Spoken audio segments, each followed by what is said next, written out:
Hello दोस्तों, आज हम पहुंच गए हैं उत्तराखंड राज्य के गढ़वाल मंडल में स्थित पौड़ी जिले के कोटद्वार की एक पवित्र भूमि में, जहां ऋषि मुनि बहुत लंबे समय तक ध्यान करते थे। शांत सौंदर्य और जंगल से घिरा यह आश्रम कई हजार साल से अस्तित्व में है। इस जगह के विषय में वेद व्यास जी ने न केवल श्रीमद् भागवत महापुराण में लिखा है, बल्कि विष्णु पुराण और स्कंद पुराण में भी इसका उल्लेख किया गया है। इस जगह पर ही 10 सहस्त्रार्थी विद्यार्थी एक साथ शिक्षा ग्रहण किया करते थे। 1 सहस्त्र मतलब 1000, तो 10 सहस्त्र मतलब 10,000। जी हाँ, 10,000 विद्यार्थी एक साथ शिक्षा ग्रहण किया करते थे। और साथ ही यह जगह अटूट प्रेम की अमर कहानी के लिए भी प्रसिद्ध है। इस प्रेम कहानी से प्रभावित होकर ही कालिदास जी ने अपने प्रसिद्ध नाटक अभिज्ञान शकुंतलम की रचना की है। तो अब तक आप समझ ही गए होंगे मैं किस पवित्र भूमि के बारे में बात कर रही हूँ। अगर आप अब तक नहीं समझे हैं तो उसके लिए आपको मेरी वीडियो में बने रहना पड़ेगा। तो चलिए, मैं आपको जब तक मैं सीढ़ियाँ चढ़ती हूँ तब तक मैं आपको यहाँ की प्रेम कहानी के बारे में बता देती हूँ। तो ये कहानी कुछ इस प्रकार शुरू होती है। एक बार ऋषि विश्वामित्र गहन तपस्या कर रहे थे। उन्हें तपस्या करता देख देवताओं के राजा इंद्र खुद को असुरक्षित महसूस करने लगे। तब उन्होंने स्वर्गलोक की एक सुंदर अप्सरा मेनका को विश्वामित्र की तपस्या को भंग करने के लिए भेजा। मेनका का सौंदर्य देख ऋषि विश्वामित्र की तपस्या भंग हो गई और फिर उन दोनों ने विवाह कर लिया, जिससे उनकी एक सुंदर पुत्री शकुंतला उत्पन्न हुई। ऋषि विश्वामित्र और मेनका शकुंतला को कर्ण ऋषि के आश्रम में छोड़कर चले गए। कर्ण ऋषि ने ही शकुंतला का पालन पोषण किया। एक बार राजा दुष्यंत अपने साथ कुछ सैनिकों को लेकर शिकार खेलने निकले और घूमते फिरते वह कर्ण ऋषि के आश्रम में पहुंचे। ऋषि उस समय वहां उपस्थित नहीं थे। इसे युवती शकुंतला ने ही राजा दुष्यंत का अतिथि सत्कार किया। उसी अवसर पर दोनों के बीच में प्रेम उत्पन्न हो गया और फिर गंधर्व विवाह हो गया। कुछ समय बाद दुष्यंत अपनी राजधानी हस्तिनापुर लौटने लगे तो उन्होंने लौटकर शकुंतला को अपने साथ ले जाने का वचन दिया। प्रेम के प्रतीक चिन्ह के रूप में उन्होंने अपनी राजमुद्रिका शकुंतला को उंगली में पहना दी। एक दिन कर्ण ऋषि के आश्रम में दुर्वासा ऋषि पधारे। महाराज दुष्यंत की यादों में खोई शकुंतला को दुर्वासा ऋषि की आवाज सुनाई नहीं दी। अपने क्रोध के लिए विख्यात ऋषि को लगा कि यह उनका अपमान है। उन्होंने उसी क्षण शकुंतला को श्राप दे दिया, जिस किसी के ध्यान में लीन होकर तूने मेरा निरादर किया है वह तुझे भूल जाएगा। यह सुनकर शकुंतला का ध्यान टूटा तो उन्होंने ऋषि से क्षमा मांगी। ऋषि ने कहा, जिसकी याद में तुम खोई थी, अगर तुम दोनों का प्रेम सच्चा होगा तो उनकी किसी प्रतीक चिन्ह को देखकर उन्हें तेरी स्मृति हो जाएगी। यह कहकर दुर्वासा वहां से चले गए। मुनि जब लौटकर आए तब यह जानकर बहुत प्रसन्न हुए कि शकुंतला का विवाह दुष्यंत से हो गया। शकुंतला उस समय गर्भवती हो चुकी थी। यह जानकर कर्ण ऋषि ने कहा, विवाह के बाद पति का घर ही पत्नी का घर होता है।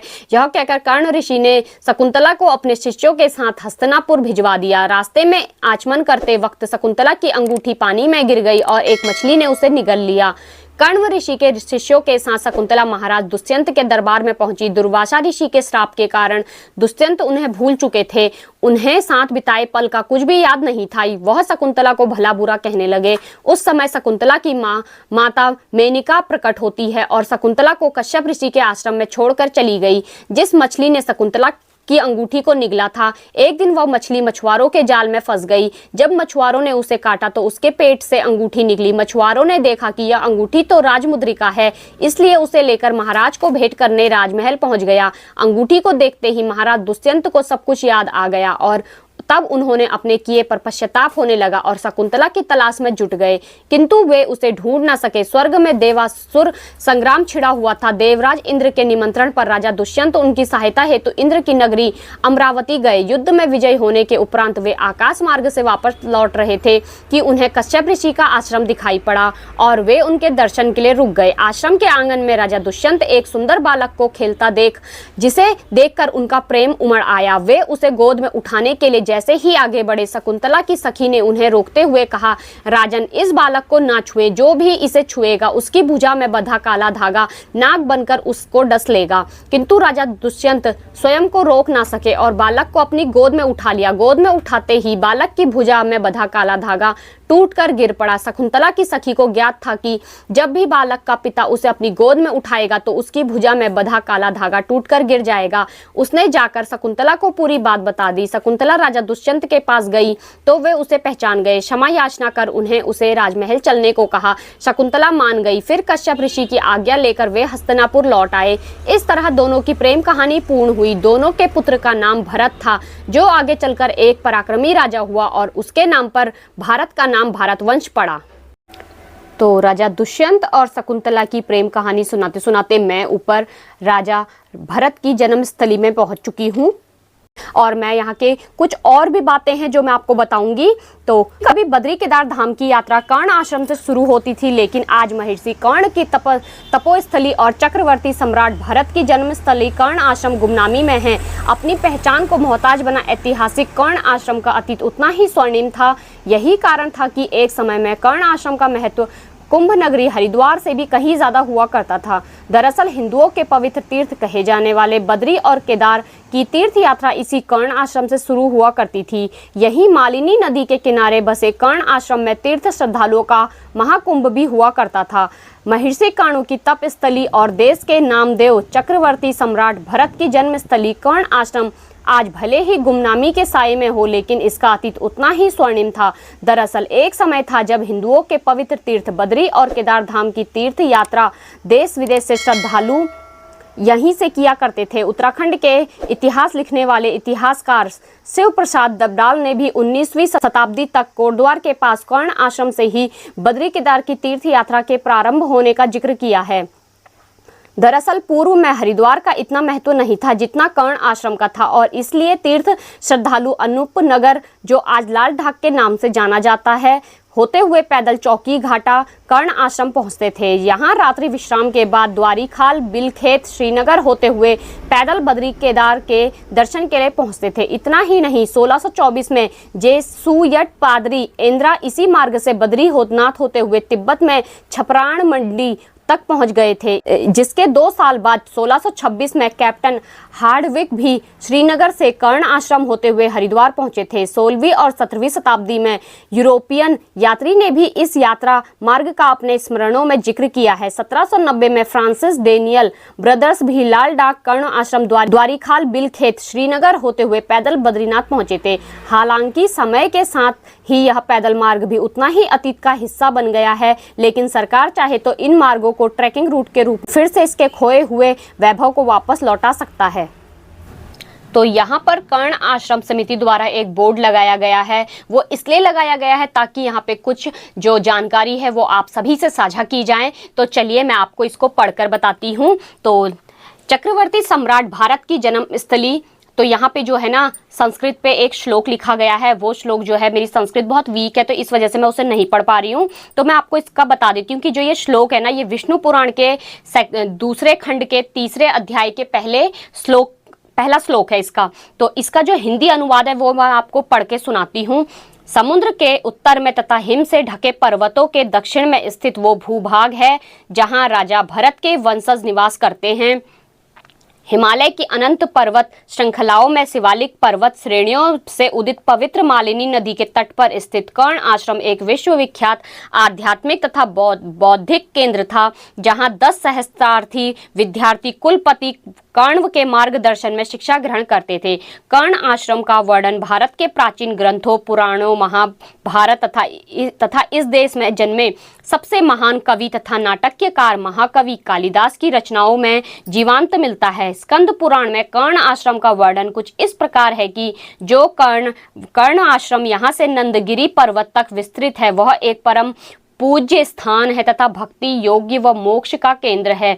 वहाँ संपूर्ण लोक में विख्यात महातेजस्वी कर्ण ऋषि का आश्रम है, जहाँ अपना शीश नमन कर सुख और शांति प्राप्त होती है।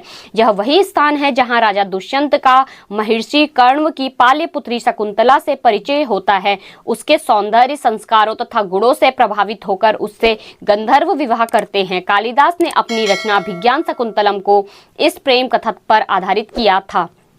राजा दुष्यंत तथा शकुंतला के पुत्र थे भरत, जिनका जन्म महाभारत के युद्ध से कई वर्ष पूर्व कर्ण आश्रम में हुआ था, जिनके नाम से इस देश को भारतवर्ष कहते हैं। चक्रवर्ती सम्राट भरत ने सर्वप्रथम इस विशाल भूखंड को एकीकृत कर एक महान राष्ट्र की स्थापना कर उस पर कई वर्षों तक राज किया। तो चलिए मैं आपको यहाँ के बहुत ही सुंदर से नज़ारे दिखाती हूँ, जिसको देख के आपका ना मन बहुत ही शांत हो जाएगा। तो यहाँ पे आप पेड़ के पीछे एक छोटी सी कुटिया देख रहे होंगे ना, इस कुटिया में ना एक बाबा जी रहा करते थे और अभी फिलहाल वो वहाँ से चले गए हैं और जो कुटिया की हालत अभी बहुत जर्जर है।